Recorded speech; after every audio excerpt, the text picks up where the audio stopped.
Very good evening to you. It's Friday night, just gone 7 o'clock, and you are tuned and listening to the Football Pitch here live on YouTube. Go ahead, like, subscribe, share it with your pals, tell everybody. It does help us out a lot. You can get us on all good podcast platforms.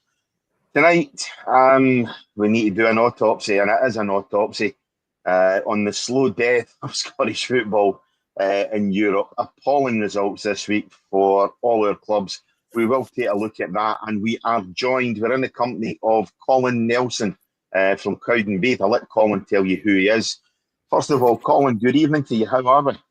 Good evening, Cammy. Thanks for having me, mate. I'm good. Thanks for joining us. Wee bit tired because I'm just back from an Asian trip with my own personal work, so don't worry, I'll not fall asleep. But I'm looking forward to it.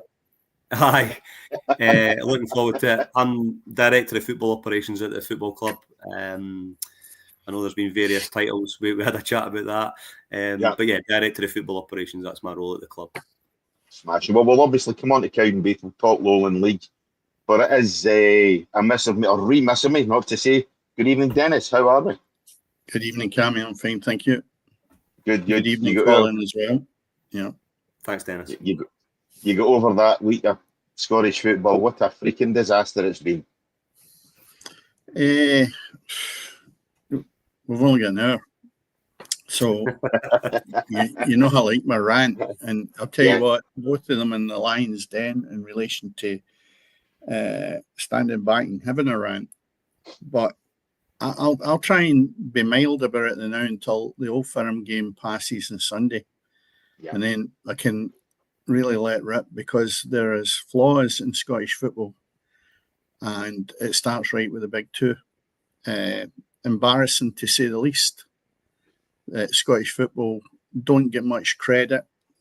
My colleagues in England, when we're talking today, were just saying, now we realise what you're talking about when you were telling us the standard of the Old Firm was very poor, which it is, and it proved that against teams that shouldn't have even been in the same, what would you say, the same tournament. They are entitled to be in the tournament, and nobody has a divine right to win. But when I look at the performances, absolutely shambolic.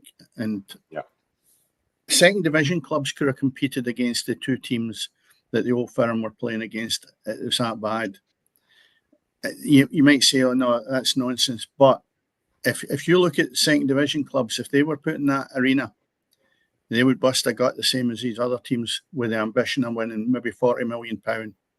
You know, you look at that and you say, why have, that's £80 million between two clubs. What does that bring to Scottish football? It's unthinkable. Unthinkable. And it's bad management from the top, not just the manager when I say bad management, right from the top through to players on the pitch. And I'm not going to go too far with this, but what I will say is, if you look at Celtic, and I'll pick them out first,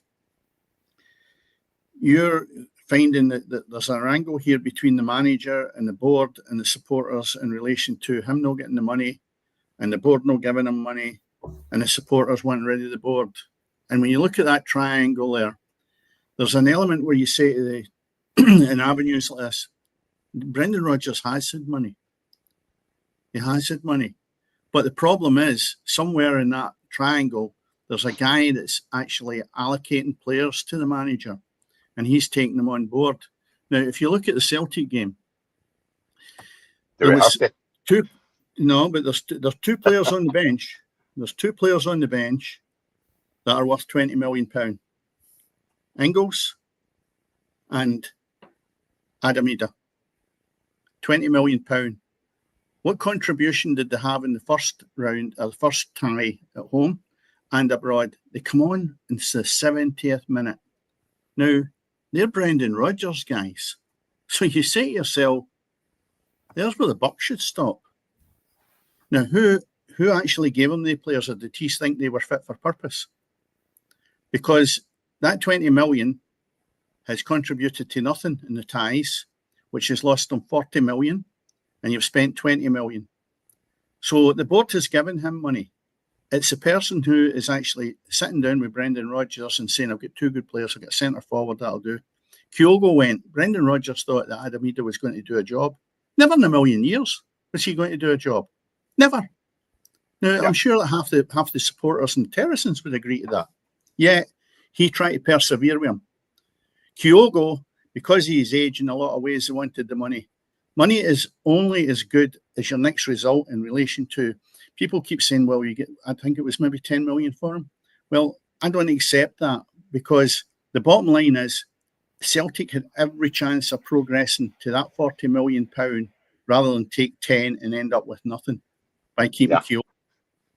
And that's where I shortfalls with this, without going too far into it. There's more which I'll talk about next week, because we don't have enough time, especially when Colin's here and we want to talk lower league football. But when you look at that board of directors need to look very closely at how the club is being run. And what the supporters need to look at is, are they getting value for money? I've said for the last 2 years that Celtic were poor. And the only reason they've got away with it and not being exposed is because Rangers are even worse. I mean, you look at Leicester City to Ibrox, and dearie me, you know, you look at his lineup. I think he had 8 players in that team that were new players, and I don't think they played in Europe. So you see, does Russell Martin actually know, one, about the Scottish game, and secondly, what does he know about Europe? And then you look at the actual qualities of the players that are on. Your wee boy number 11, Ashgard, he pulls down a player that his eyes not really looking at where he should be running to. He just sees the player and he mauls him to the ground. Now, I would expect to see that maybe at amateur level. And yet, this guy's a senior professional footballer playing in Europe. Now, that buried them right away. There was no way they were probably going to go through that tie anyway. But the bottom line is, shambles is not the word. And I don't think, with the exception of Butland, who the supporters were wanting him out the door last year, was the only man that passed with flying colours. I thought he had a great game. And it could easily have been 12-1 in aggregate. Rangers over the piece conceded 9 goals, Colin. And Dennis has been man of the match to the Rangers goalkeeper. It just shows you how poor Rangers were. We will talk Cowdenbeath, mate, but we will get this out the road. No, listen, it's fine. I'm actually... We will come on to Cowden, obviously. Well, people that know me know, I mean, let's leave the remainder of this to after Sunday's game, because this is going to be a turning point for both clubs, and who comes out at the end of this. Sod's Law, it'll be a nothing each draw, which wouldn't surprise me. And to be honest, I think I am experienced looking ahead to Sunday's game is probably the 2 poorest squads I have seen in my long life going into an Old Firm match. Absolutely horrendous they are. And it'll probably serve up a decent enough game, because if you put 2 decent amateur teams together, or 2, I mean, when I say put 2 teams together, they're not top flight, but you sometimes find they're well enough matched when basically they're both red rotten, because that's the bottom line with it. They're not up to scratch. And again, I'm just finish off in the back. I think it was Andy on last week or the week before, and I've said this all along. We wonder why we don't get investment into Scottish football. There's the reason why. The product is poor, and that's why people don't invest in Scottish football. And you know, when English people are talking about how bad our game is, nobody's going to touch it with a barge pole. And the 2 top teams that we have should hold their head in shame of what they dished up during the week. You have been listening to the Friday Night Football Pitch, or the Football Pitch here. It's been that long since I've referred it to our old name. That's right. Thanks very much for listening. We'll catch you next. No, it's not been quite that long you were going there, Dennis, but certainly there was a bit of a rant there. It was only 7 minutes, Cammy. I'm at 9.5, but never mind. Your clock's different to mine. We stop for a break. Hey, we're going to need to after that one. Colin, as Dennis says, it was poor displays from either side of Glasgow. Let's be fair, you know. I mean, Rangers went out and they don't know how to defend, and I think that's been plain to see all season. But Celtic just don't know how to score. Yeah, I watched the Rangers game. I didn't manage to get the Celtic game. We had training, but it's quite simple. There's a lot of problems at Rangers. It's not just one performance or 2 bad performances. There's problems with what I've seen personally. There was problems with the shape of the team. There's clearly problems in behind the scenes with the manager and the players. That's evident. You've got the fans that are revolting now. They've obviously signed recruitment-wise, let's be honest, been terrible. Clearly, players need time, but based on what you can only go on based on what you're seeing, and what you're seeing is players that aren't good enough to play for Rangers Football Club. Then you can counter that. Celtic have obviously in the past recruited actually quite well, and I know Dennis's argument, but their recruitment model has been successful. It's really as simple as that, because the proof is in the pudding. What I would say is that there's been an opportunity, as Dennis says, to almost kick on, and I think that's the frustration with probably Brendan Rodgers, the fan base, etc. But there's no two ways about it. The two results for Scottish football as a whole, not just the individual clubs, is really, really damaging. And then we've obviously got the Scotland team next weekend that we're hoping will galvanise Scottish football. Me personally, I don't think that will happen, but I think there's a lot wrong with Scottish football, and as Dennis says, it sometimes does start at the top.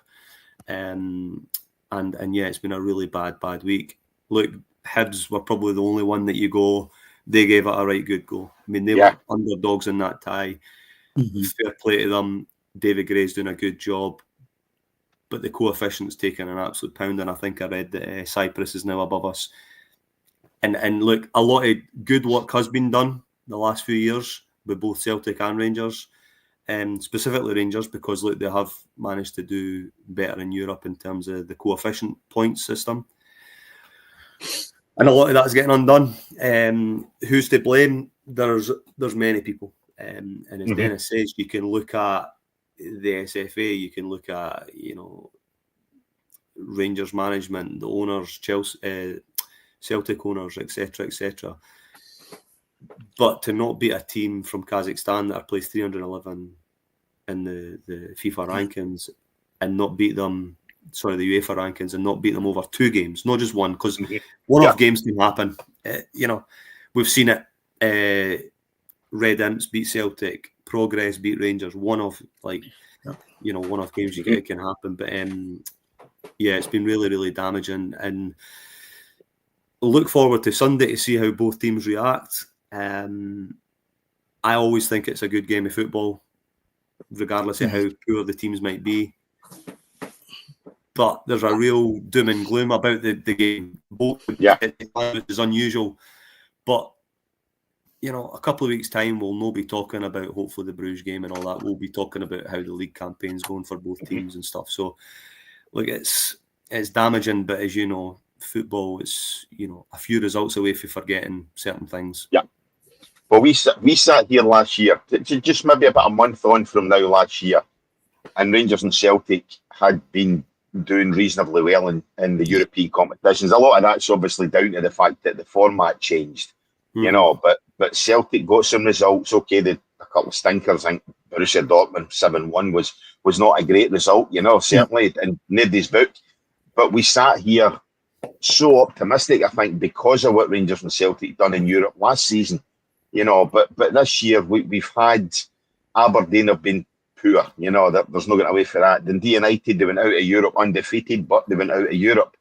As you say, Colin, Hibs to me are the only side this season who put up really any kind of fight at all, and ultimately, again, they're out of Europe as well, or there's only so many consolation trophies you can get, so they're out of one tournament in Europe, they're out of two now. The Scottish football is that bit in the doldrums after so much positivity last season, I thought, in Europe. Yeah, and that's what I'm saying. Well, we're kind of now looking towards the Scotland national team, trying to galvanise, for me, Scottish football a little bit. So Steve Clarke's got a big job on his hands. I personally think it's going to be really tough for Scotland to make the next World Cup, but hopefully I'm wrong. Yeah, I certainly hope so. But as I say, as Dennis says, we'll discuss next week, looking back at the Old Firm game. We will be recording the next 3 or 4 episodes of the Football Pitch. So next week's episode we'll record that on the Thursday. So we'll actually record that around the time of the Scotland game next week, but that'll go out on the Friday. So anybody listening, don't be too alarmed, as I say, that next week we're talking about games that quite haven't happened yet and whatever else. But as I say, the next few episodes of the podcast will be recorded. We'll get away from European football, as you say. We've got the Scotland game to look forward to. I'll use that in inverted commas. But looking at the Lowland League, Colin, that's why we've got you on, to discuss Cowdenbeath, to discuss, as I say, the Lowland League. I've seen a few games this season. You know, as I think I was saying to you off air before we came on, that I've seen Clydebank at Cumbernauld. I was impressed by both sides. Linlithgow against Celtic B. Linlithgow really, really impressed me. So then against Bo'ness wasn't so good. But I was at your game on Saturday, you know, a 2-1 victory for yourselves over one of the favourites, I think, to get a promotion spot or basically a promotion playoff spot this season, the Caledonian Braves. You acquitted yourselves very well and came out with a good 2-1 victory, Colin. Yeah, no, the boys were fantastic. I was watching it on a stream in Hong Kong, so I wasn't actually at the game, but I was watching it. I'd had a couple of beers. I was really happy for the boys because we've done a couple of negative performances and results before that. Look, we've started the season well. We've got a new group. We've signed 19 players. A lot of that is budget led, and we might get into it. But in terms of the game, the boys dug in, but they played with a wee bit of quality in the final third at times as well. And you know, for me, we deserved the victory. It wasn't a classic. It was what I would call a kind of blood and thunder game, especially that last 20 minutes, where there was a lot of high balls into the box, throw-ins, corners, and we had to cope with that, and it was all about second balls, but the boys dealt with it fantastically well, and it's a young team, and that will stand them in good stead as the season goes on. So it's a huge confidence boost, not just for the players and the management, but also for the fans, because we've had a rough time at it for the last few years, and we're just seeing wee sprouts of recovery. Didn't want to get too high because look, we've got a tough game again tomorrow, and due to our budget, it's very difficult to kind of be a consistently winning football team. But that's the aim, that's the plan, and that's the strategy moving forward. But no, really happy with the boys last week, and I'm sure they were delighted to get over the line. Yeah, you're saying that's the strategy moving forward. You know, in terms of what is the strategy now for a club who obviously a few years ago were playing in obviously the SPFL. You took that drop into what looks to me to be a competitive league, you know, of a mixture of sides, you know, and again, we can come on to that later on. But what is the strategy up at Central Park in terms of budget and sort of trying to move forward and chase maybe getting back into the league again? Sure. I mean, look, the ambition's clear. We always want to get back into leagues, but we have to be realistic. There is teams, and it's obviously evident, there's teams that spending far more money than we are. And in Scottish football in particular, teams that spend the most money tend to be the most successful. So we have to kind of have a rethink. For me, we have to have a different approach to how we recruit, a different approach to how we plan for the next, not just 12 months, but 3, 4, 5, etc. We've got the history of the club is obviously really strong. Our fan base is small but hardcore, but there's a wee bit of still untapped potential for the club for me, but it needs the team to almost be winning. So it's chicken and egg. You need a successful team in order to progress off the pitch as well, to kind of build your revenue and build your commercial side. But we've got a lot of challenges that other teams don't have. You know, we don't own the stadium, for example. You know, our board of directors are an ageing board, and we are looking for fresh investment, fresh people that are potentially willing to come in and help the club and move it forward and drive it forward. The strategy for me within the next 2 years, for me, was always the case of trying to build a team and build a core group of local players that can almost build together to be successful, rather than, you know, the last 3 years we've always tried to do it, but the problem is some of the players that have been successful have actually moved on for more money, or they've moved on to teams that will give them more money. So we're looking at that and trying to kind of offer players opportunities at the club that have maybe been a wee bit further down the pyramid, boys out of academies, sprinkled with 1 or 2 bits of experience from from the leagues that can help the young group. So that's the kind of strategy, putting some boys on 2-year deals rather than one. And it's all about the opportunity here. I think Cowdenbeath, I don't think I'm speaking out of turn, is one of the bigger clubs in the league in terms of the history and the prestige that we've had in the past. We get a wee bit more eyes on us than maybe certain other teams. And I think that's one of the selling points to the young boys when we say, look, come to us and we'll get more scouts at the games. And if you do well, you'll probably get, more opportunities in the game. Like I've spoken to full-time teams about a couple of boys that we've got, about maybe getting them in just to have a look at them, to train. Because I want our players to develop and get moves back to the leagues. That it could still be back in the leagues part-time, but for me, that's still a progression for the player and for the club to kind of to do. So we've had to kind of reset, because we've had to, we're not a league club, so the fan base and the board and myself and even players, we have to remember we're now a Lowland League team. We're not a league team. And that mindset has to change, and the way we recruit has to change.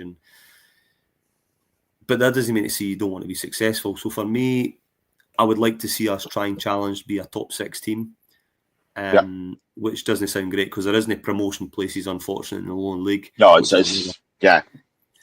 is a sticking point. But can we do that and then build the fan base again, build the morale, build the kind of potential that is there to come out the woodwork, to then galvanise things, to say, right, actually, we've done well. We've got a group of players that we believe in that can maybe get us to the next level. We just need that wee sprinkle of quality, whether that's 1 or 2 players. But that sprinkle of quality costs money. And can we get our budget another 20 grand up, for example? Because 20 grand is 2 very, very good players. That's the challenge. But also in the meantime, somebody made a very good quote to me, is what's the strategy in terms of recruitment? Well, there's players now on £300, £400, £500 a week, part-time. But they weren't always £300, £400, £500 a week players. They were maybe £50 a week players. And 10, 15 years ago, even when Dennis was a manager, you would have seen it. We had players, Dennis would have players on £10, £20, £30 a week, but they grew to become £200 a week players. So we need to get back to that and trying to elevate boys and trying to get them to where they want to be. But that should mean that we are successful as a club, getting them on that journey as well. Yeah, it's almost like trying to hold on to players but develop them at the same time, but then you've got, like, we've got a system in place where we know that there's a group underneath that we can try and sign that will be there. So we've got a scouting network. I'm at games, the managers at games a lot. We're constantly talking about that, and we've done a cooperation with Motherwell this year. Look, the clubs off the field and on the field, things are going well, and that's due to various people and various factors. But you're only a couple of his bad results away for people saying what's going on, like he's not good enough or this isn't good enough. But I want to focus on the fact that we have to stick to the strategy and what we're trying to achieve. So a couple of bad results doesn't change that for me. So I want to stick by young boys. I want to stick by, if they have a bad game or bad games, we're here to support them. Scottish football is sometimes too quick to judge players, in my opinion. There's talented players in the Lowland Leagues. They're 100%. 100%. Yeah, 100%. Not just Lowland League, but East of Scotland, but also League 2 that could go up levels. But for some reason, we kind of look down on it a wee bit. But there's obviously success stories in there, in the leagues, like your boy at Falkirk, the right back, Keelan Adams, and there's other boys as well that came from Lowland League and stuff. So there is good players there, but we just want to try and recruit boys that we know have got bags of potential, but we're here to help them, sprinkled with boys that we know what we're going to get week in, week out as well. And maybe that's the level, unfortunately, but that's where we're at. And look, it's tough beyond the football pitch stuff. We do have challenges, at board level, and it boils down to money. We had to scrimp and scrape this year to put any sort of budget together. Our budget got cut over 40%. That's heavy. I'm quite open about that because I want people to realise how tough this has been to actually put a team on the pitch that, in my opinion, could potentially better last year's performance. Mm-hmm. So to reduce your budget 40%, but outdo perform and do a better performance. A lot of people have to take a lot of credit for that. First and foremost, probably the manager and the players, because they're the ones that win games of football. Yeah. So yeah, no. Hopefully that's where we'll go, and we've had a very good response for the fan base as well. So I'd like to thank them as well. Sure. Dennis, the one thing that sounds good there is listening to the philosophy. It's great hearing about a football club that has a philosophy, you know, and it seems, listening to Colin there, as though that philosophy is at Cowdenbeath. You know, they realise what they are, where they're at. They want to better themselves, but they want to do it properly, you know, and I think it's great to hear that. They don't want to, well, they don't have the money to throw at it, but it doesn't sound like there'd be a club that if it was there, they would throw money at it anyway. No. The thing I find interesting is that you've got a professional structure there, and where you are, it's not so much dismissed. There's so much football above you in teams and leagues. Mm-hmm. It's a matter of Cammy's dipped his toe in it and watched a few games. I could never get to the point of that. I mean, I managed junior for a number of years, and I can't remember when I last seen a junior game. Mm. The reason being, you've got so much coverage on the television of the big clubs, world clubs. Then you've got your own Scottish top clubs, even though I've criticised the two top ones this week. But the thing is that I'm looking at that league, and there's 18 teams in it, and I'm thinking, would it not be better if we actually head it back to the third division in Scotland? Because what was said last week was, and the boy Andy was a Tottenham supporter, and I said, when you look at our lower divisions, they're self-sufficient, because he was talking about clubs joining, two clubs maybe going together. He was explaining Inverness tried it and done it, one of the best in the world. Dundee's tried it, or Hibs and Hearts tried to do it. I says things like that are talked about, but it doesn't make any difference, because the clubs in the lower levels are self-sufficient. And when you look at the Alloas and Airdries and teams like that, they don't get massive handouts for the SFA or the Scottish League. So when you filter down to your level, that must be like the days back to when I was at East Stirling, because it's even less now, because you're another division that is almost, what we say, hard to get a profile in it. I know there's some games where it gets covered. And I think to myself, why would we not look at that and say, regionally, I think it's important that regions are all set up. We've talked about this at East Stirling, or no, even East Stirling. You look at Elgin travelling down Stranraer all over the place. I think maybe another division would help that, and it would also give some of the teams I know, because I was at Albion Rovers for 7 years, yourselves at Cowdenbeath, having played against you many times, Berwick as well. Then you've got Gretna, of course. They were in the league when I was managing in that division. And I look at these clubs and I say to myself, are they ever going to get back into the second division? Never mind climb up the tables. I mean, realistically, hand on heart, as it stands today, my answer to that would probably be no. And there's a kind of two-way of looking at an answer. Is the first and foremost, it's unbelievably difficult to just get promoted outright, because you need to win the league in a competitive league against good teams that are spending more money than the teams you've just mentioned. Then you've got to get through the playoff against Club 42, the Highland League, then Club 42. It's unbelievably difficult. East Kilbride have tried it. They've spent a lot of money over the years. They've finally made it. My gut feeling is East Kilbride will be in the leagues for a long time to come. And fair play to them. Kelty have done it. Cove have done it. But to get out of this league now is unbelievably challenging. And for me, it's going to actually get even harder unless there's a reconstruction within the league. So that's a whole can of worms. But that's the point I was trying to make. That I would imagine part of that, when you maybe get 2 or 3 results strung together and you think, wait a minute, this is soul destroying. And I'm not trying to look at it in a negative way, but there must be times when you look at it and go, wow, we're sitting in 10th spot now. And Lithgow Rose, a good junior team for years of old, and now, in my eyes, they were always a junior team. And you look at it and go, how are we going to leapfrog them? And we've done maybe 4 or 5 games where we're doing really well. That must be a bit soul destroying when you know that there's almost no chance, as you're rightly saying, of getting out of the division. Surely the SFA have got to look at this and say, wait a minute, that's not right. We can't have just one team. You've highlighted East Kilbride, but there's other good teams in that league. No, there is. I don't think they're getting a fair crack of the whip when you look at some of the teams in the division below, in the second division. I think maybe they should go and taste that. I think also that if you had more teams come down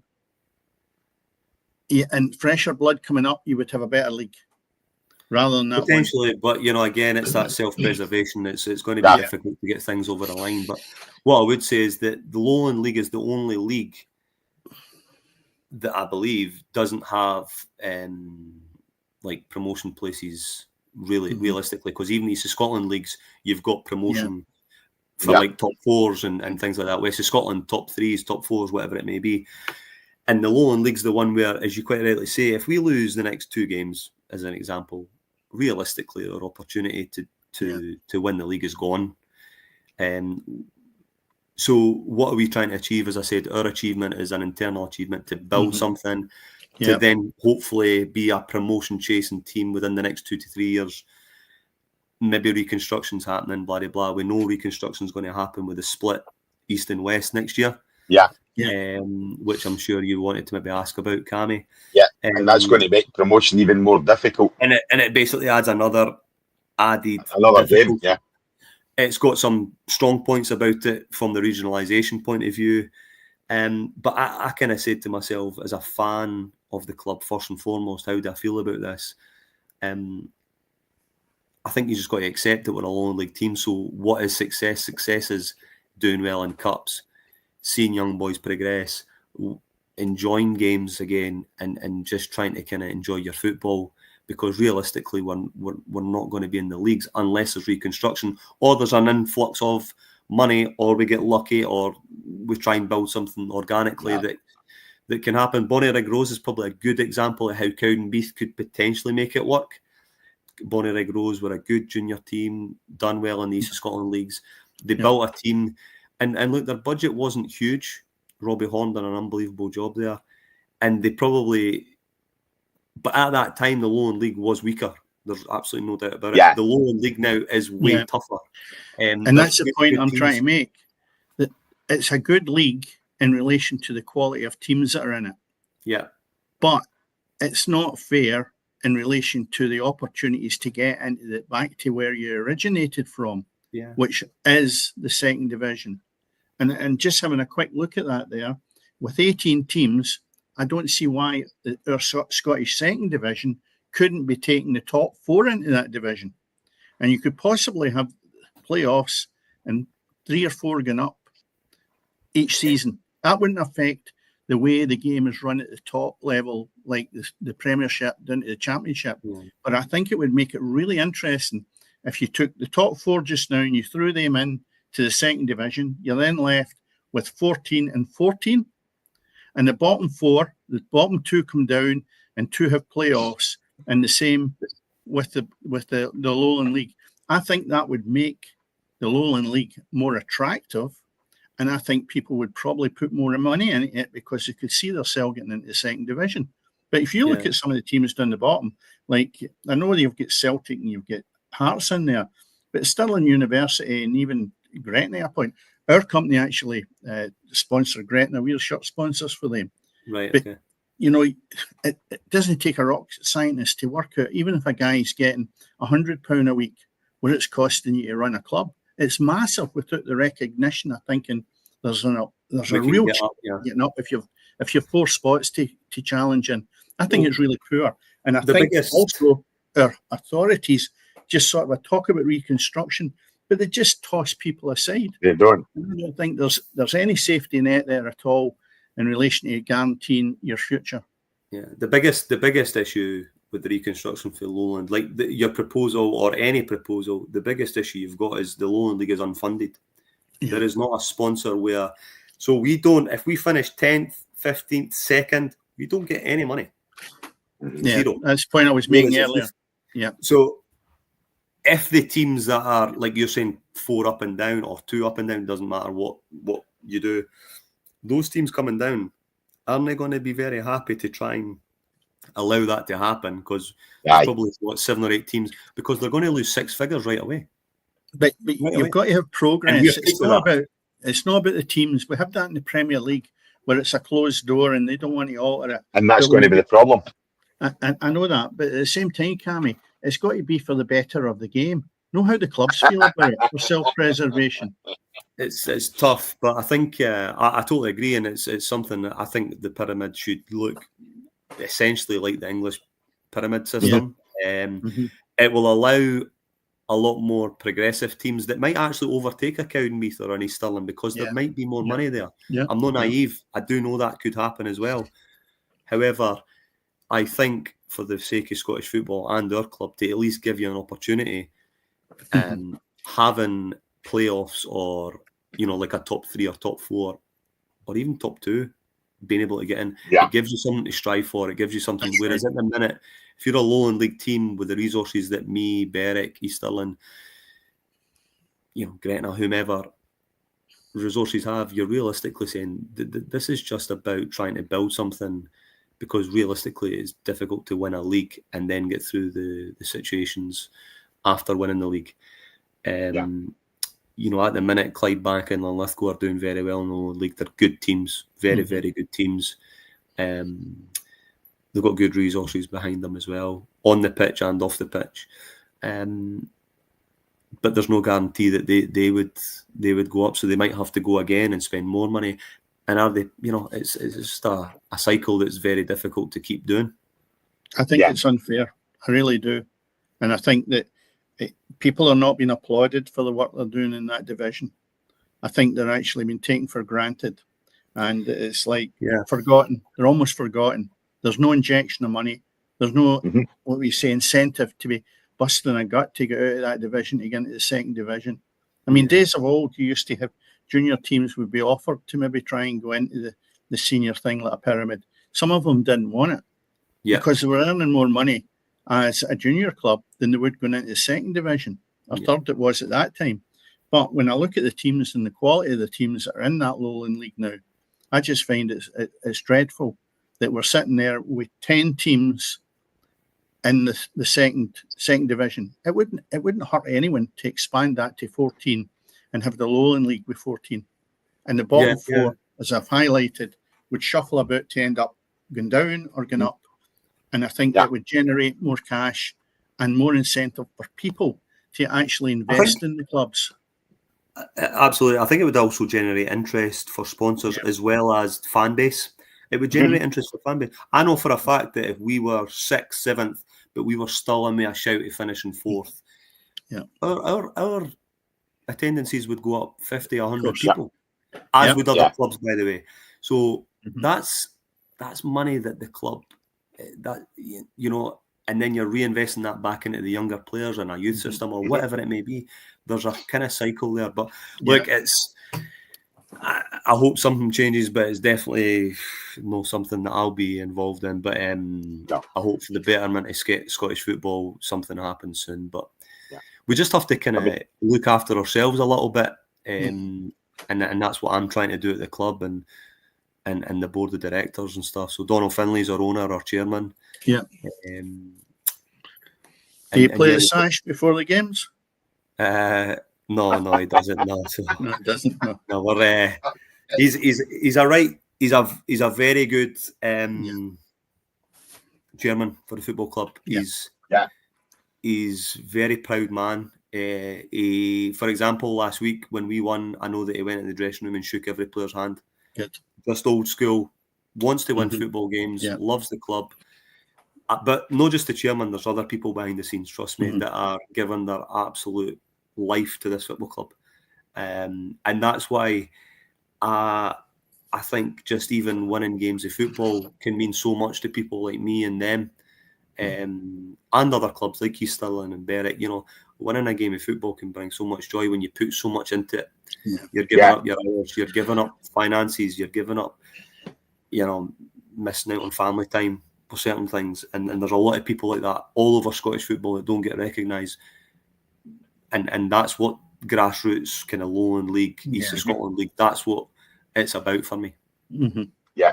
I think that's the thing is there is so many unsung heroes, if you like, behind the scenes, not just at Cowdenbeath, but as you say, at clubs all up and down the country. You know, we're very critical at times of guys who are on boards and things like that, and it's all for what they can get from the game. You know, it's all what they can get. They want to get their tickets to the Scotland games, you know, or their trips away with the SFA or whatever else, you know. But there's guys like yourself, there's guys like, let's be fair, Donald Finlay was at Ibrox, you know what I mean? He was the vice chairman at Rangers. He doesn't need to be involved with a club like Cowdenbeath. He's not doing it for money. You know, there must be some kind of reason for him to be involved there, because he's in the Lowland League he's not getting the recognition. That's it, you know.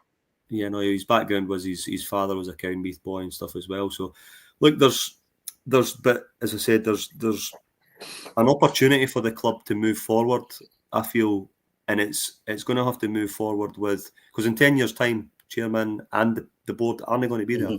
5 years' time, I don't know. That's up to them. But what I would suggest is that we need people to come forward and bring some business nous to the football club. You know, commercial department, finance department, hospitality, whatever it may be. And those people are what can drive the club forward and hopefully bring in more revenue to be better on the pitch. You know, the more money you have, you've got more opportunity to be more successful. It really is as simple as it. But just touching on the point Cammy made there, you've 18 teams. Yeah. And I know through experience, the amount of time, effort, as you just touched on there, there'll be 100 people predominantly involved with each club, whether it's wives, girlfriend, boyfriends, whatever, and all the people that's behind the club, players, managers, coaches, you can take 100 of each of them.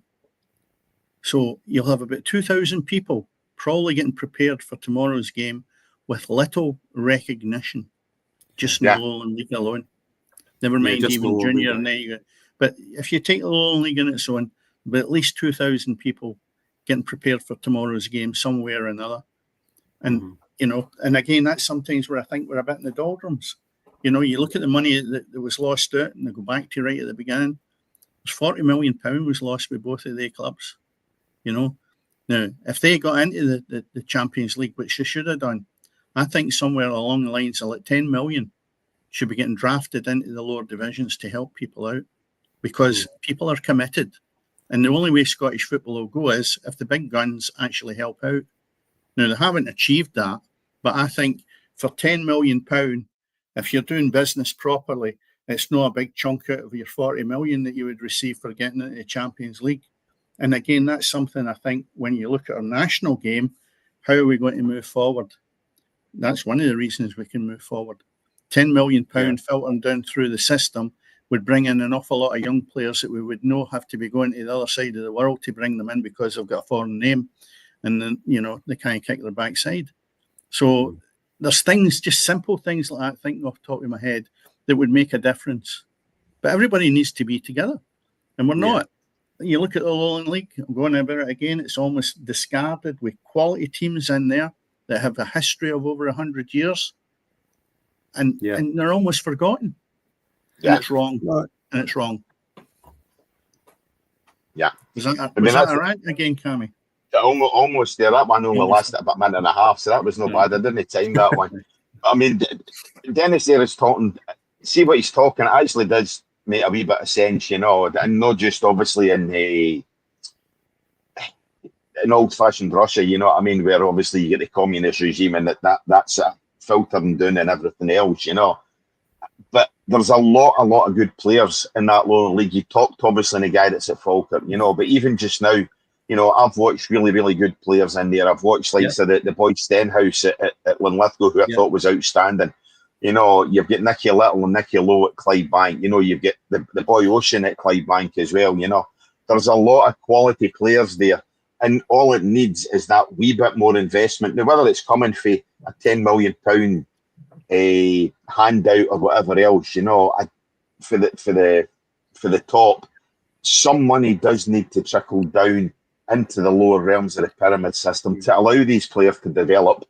And then the one argument that Rangers and Celtic have that the reason they're so shite is because they don't have quality players to play against. Well, let's try and invest in some of these other teams to see if we can get the quality through, rather than, as Dennis says, bring in a boy because he's for Africa, he's for Asia, he's for wherever, and maybe he's going to be better than your Scottish players, Colin.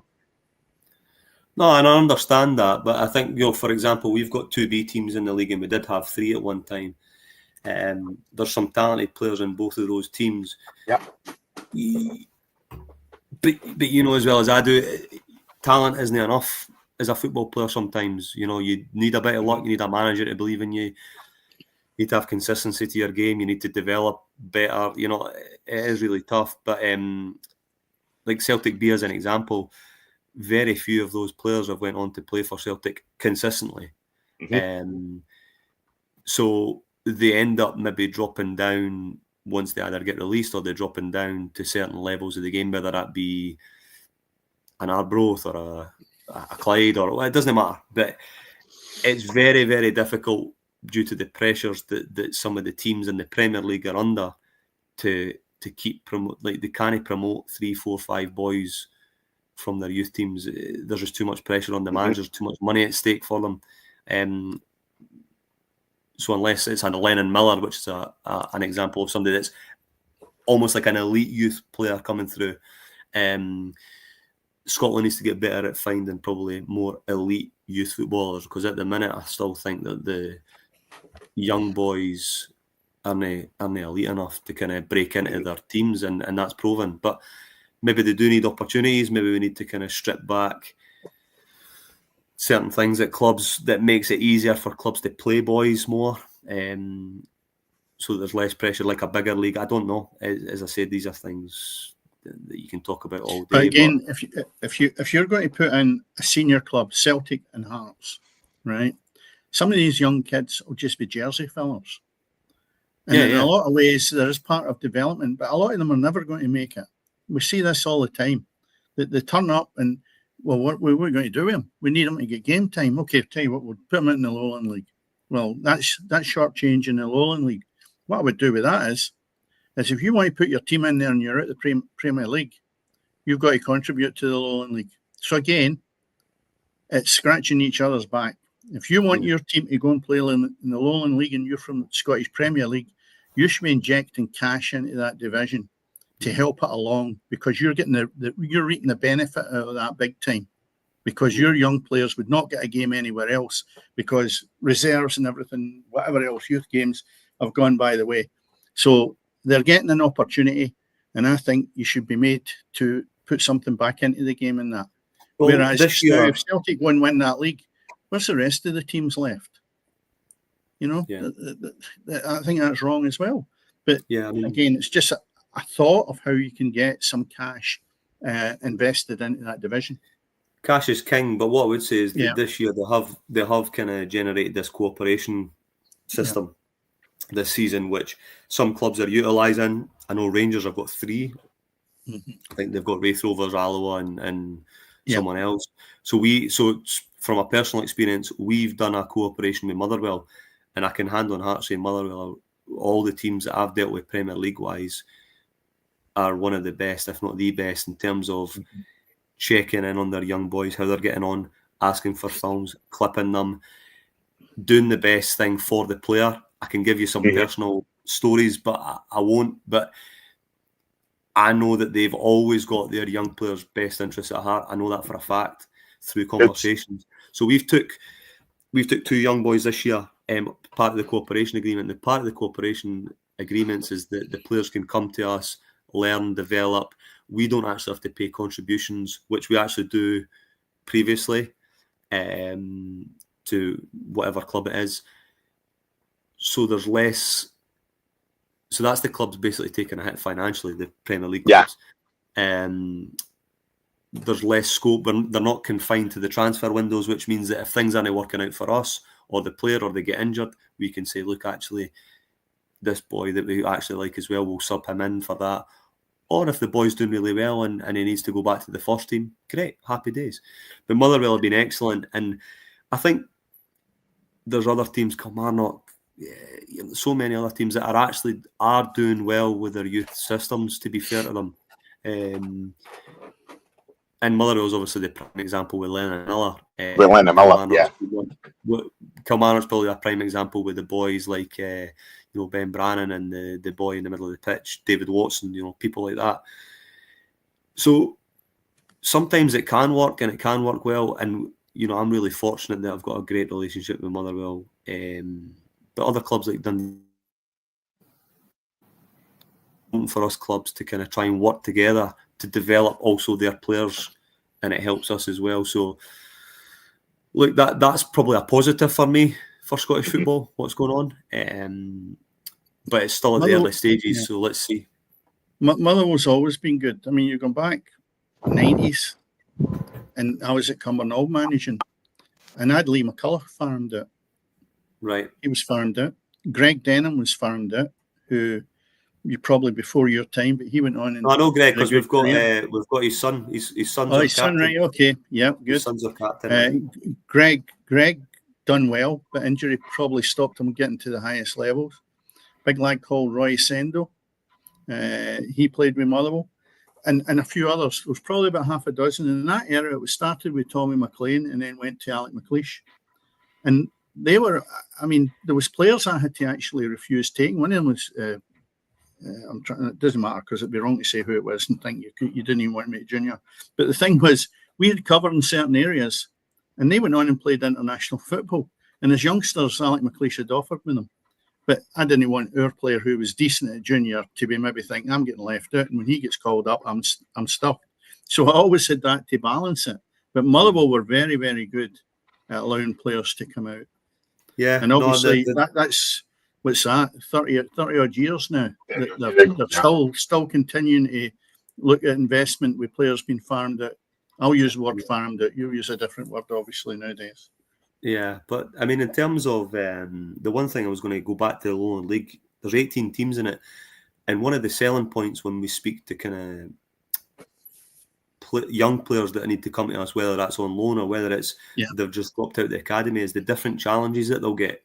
Whereas in League Two, I think it's quite samey. You're going to get teams that probably play similar styles, similar types of pitches, similar circumstances a lot of the time. Whereas in the Lowland League, you can have a very different game week to week. You can be playing against Celtic B at Airdrie Stadium, where big pitch, Astro, beautiful. Celtic B are popping it. They're playing in their 6-yard box, trying to play out. And then the next week, you're playing Cali Braves that have put literally 20 long throws and 20 corners into your box with 2 6-foot strikers. So the challenges are very different from a coaching staff wise, but the development of the player wise. So I think that's a huge positive that the Lowland League needs to promote more for developing players. I think it's a really good thing. Even coming to Cowdenbeath, it's not the best place to play football. It's a bumpy pitch. You've got a racetrack around it. Fans are miles away. It's changing rooms are tight. All these wee factors, and when it's windy, it's blowing a hoolie. So it builds character. And it's grass. It's grass, yeah. It's grass, yeah. And it builds a lot of character, and that's one of my big selling points. Is it's almost like that apprenticeship, that used to be there, and I'm big on that. I think the days where there used to be boys coming in and really learning the game. I always remember Craig Levine speaking about it when he was Cowdenbeath manager, and I always listened to him intently. He had boys that were 16, 17, still doing certain things around the stadium. Now, this day and age, you can't do that. You got away with that. But what I would say is that it's a good grounding for boys, especially boys that are dropping out of academies that have been used to kind of training only a couple of times a week, couple of hours, and then going home and doing what they're doing, maybe just going to the gym and then going to Nando's. Aye. They're then training at night. Win bonuses matter. Winning games for a 200 fan base matters more for me. That 200 fans, it means more a win than your parent club, in my opinion. It really does. But it's a good character building for young boys. One of the things you need to have is a strong selling point when they leave the full-time club setup whether it's an academy or whatever, because I experienced it as well across the board on many occasions, that they're delusional. Some of them think when they're freed with the big clubs that they're just going to go to another big club. And the hard part for them is getting them picked up and realise you have to start again. Yeah. Going no grassroots, but going to a level that is a platform for you, and it's going to be a tough fight because the standard, the pitch, the conditions, everything is totally different. And I've seen boys that can't handle that. Boys that have been at Rangers. I think I'm like, well, that's part of my job. You know, it's part of my job with the managers to kind of identify players, keep a right our ground.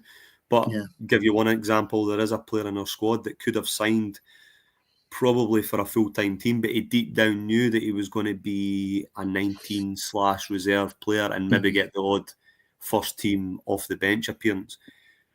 But he was like, actually, you know, I like the group, I like the manager, I want to actually come here and play games of football.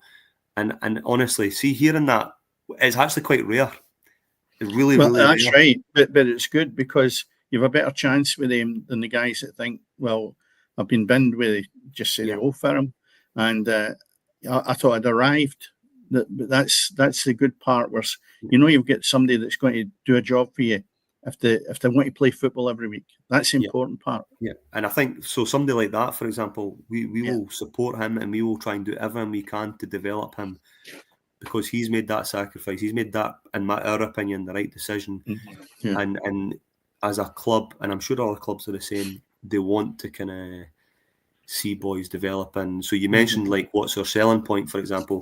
One of our biggest selling points last year or the last 2 years is the involvement of relationships with Premier League clubs and Championship clubs where we're bringing boys on loan and they're doing unbelievably well, so much so that they got another full-time deal off the back of the loan here. Whereas if they weren't successful, they probably wouldn't have got their full-time deal. That's right. And we've had a very high success rate of that. So when I go to clubs, that's our selling point. We've done well for X, Y, and Z. So it's a kind of everybody wins. The players winning. We're winning because we're getting a good player and they're performing well. And the parent club will be winning because the players develop into a level that they think that they should be at by the time they come back. So what about reconstruction then, Colin? Obviously, we touched on it earlier on. The one thing about it is, your Lowland League is almost going to be regionalised. You know that there's moves East and West. Bring the Dundee and Fife clubs into Edinburgh and make it an East and West. You know, so you're going to be regionalised, but that's going to make it tougher again for promotion. So you get the pros and cons of less travel, so it's going to be cheaper. But you're also again then looking that it's going to be harder, even still, to get out of the league. You know, and I think the only club that voted against that reconstruction, through what I was hearing, was Cali Braves, who obviously got a few quid behind them. So the money aspect maybe isn't quite so important to them, you know. But what's your own thoughts? Do you think it is a good thing? I think if I was the chairman of the football club, I'd probably be saying good for the point of view of income being increased slightly, because I think regionalising it has more opportunity for bigger attendances, better hospitality, a wee bit less travelling. But then the flip side of that is to be successful and to achieve getting back to the SPFL. But again, I go back to it. It's just my personal opinion. Realistically, we'll not be getting back to the leagues unless something happens or we get an injection of funds. It really is as simple as that. However, I think the regionalisation, I wasn't that keen on it personally. But I'm coming around to it because it's done, so you kind of have to, your mindset has to change.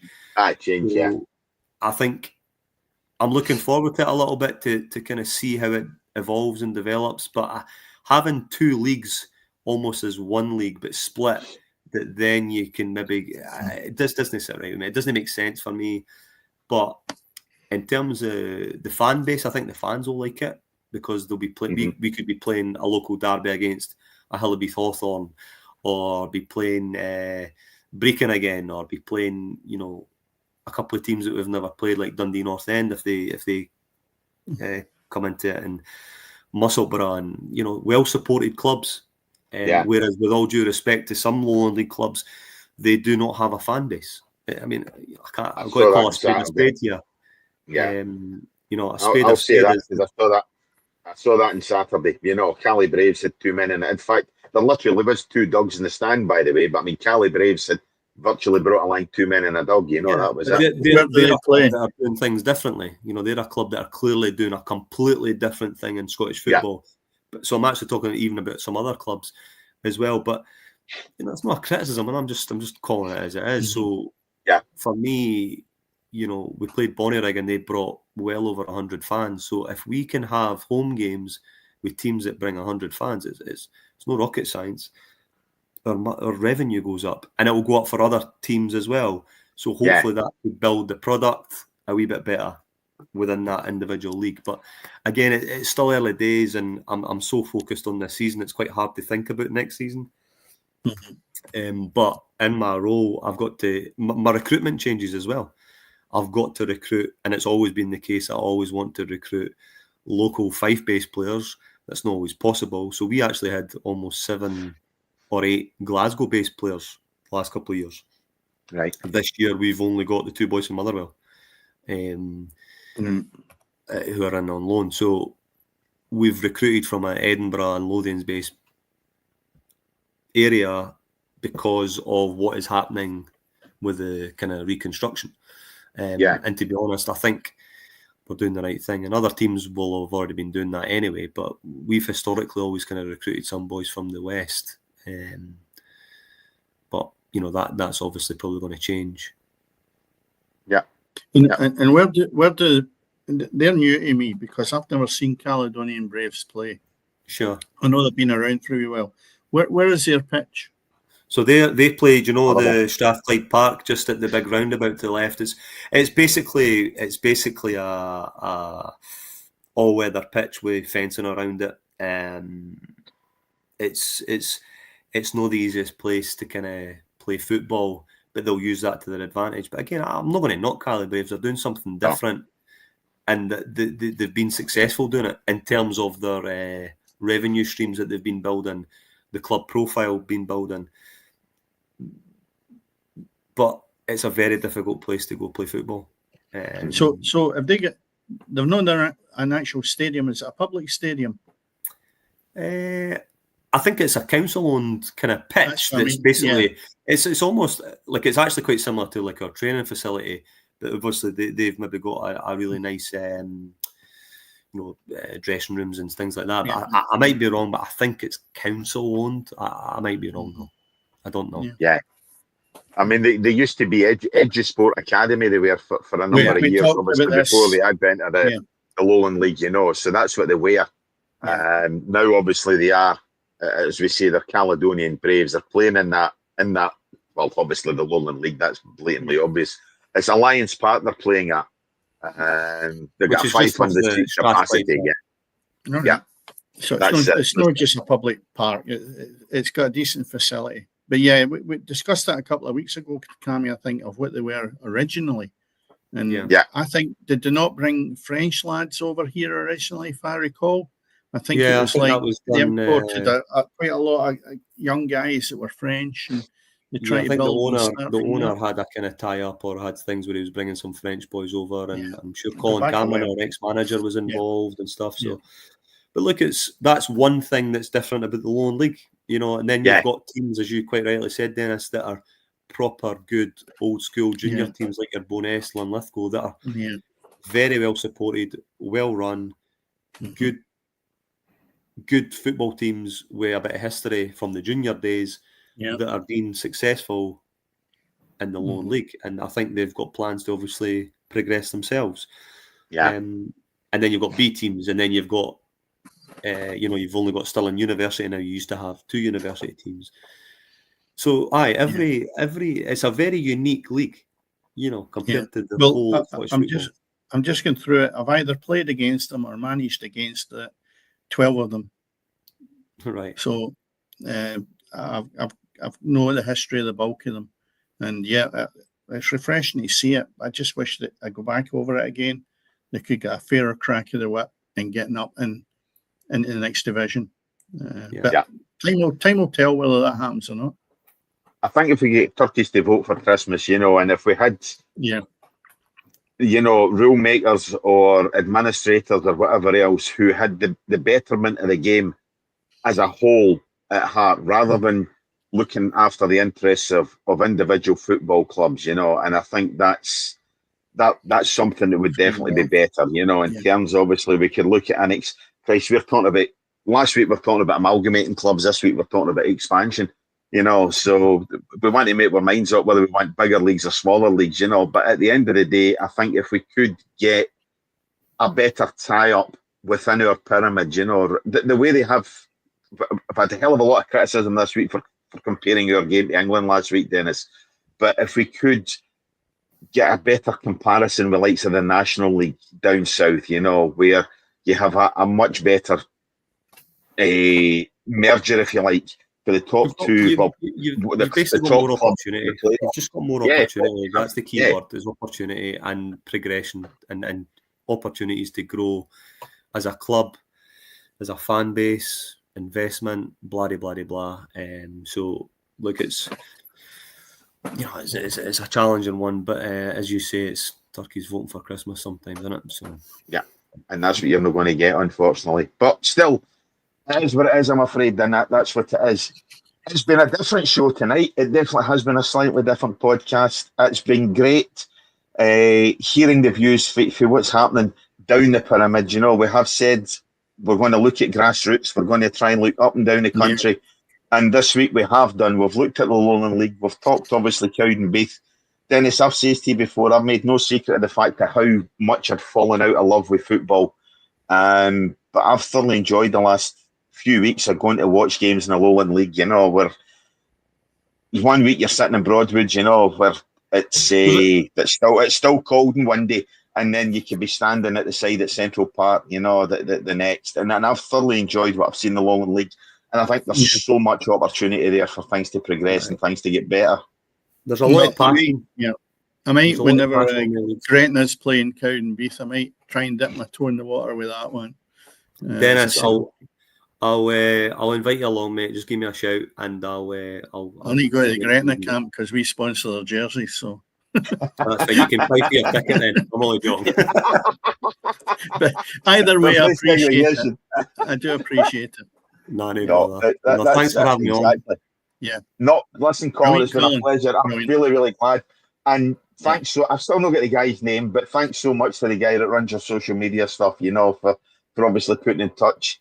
Particularly, obviously, your TikTok. You're so active on TikTok. You've certainly grasped.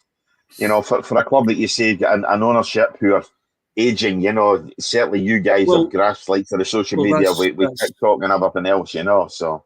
Yeah, that's one of the things that we want to kind of try and build again is people to say, look, if you've got a skill set or you've got something you're passionate about, whether that's commercial, whether that's social media, marketing, it doesn't matter. Whether you I've got a couple of kit men that just love the football club, that want to be involved in football. We're an open door because we need volunteers, but we've got proper good volunteers that are exceptional and go above and beyond for the football club. And that's where, again, I go back to it. When you win a game, it feels bigger than just winning a game. Everything's heightened. But when you lose, it's also a very low. So, yeah, it's a tough one. But, the boy that you're talking about, he's done really, really well with his TikToks and the social media side. So, yeah, superb. Well, listen, as I says, it's been a different show tonight, so thanks very much for listening. Go ahead, as I say, like, subscribe. We're going to talk so much different aspects. Next week, we are going to have a recording, as I say. We're going to record a couple of episodes next Wednesday, and then next Friday's episode, we're going to record on Thursday. I'm away, as I say, for the next month or so, for the next few weeks anyway, So this time next week, I'll probably be sinking my first beer in Washington, hopefully. But nice. Go ahead, like, subscribe, share the podcast, tell your pals. We're on TikTok, we're everywhere, and that's coming from an old bugger like me. So join in what's happening here, because everything is always happening on the pitch. Good night.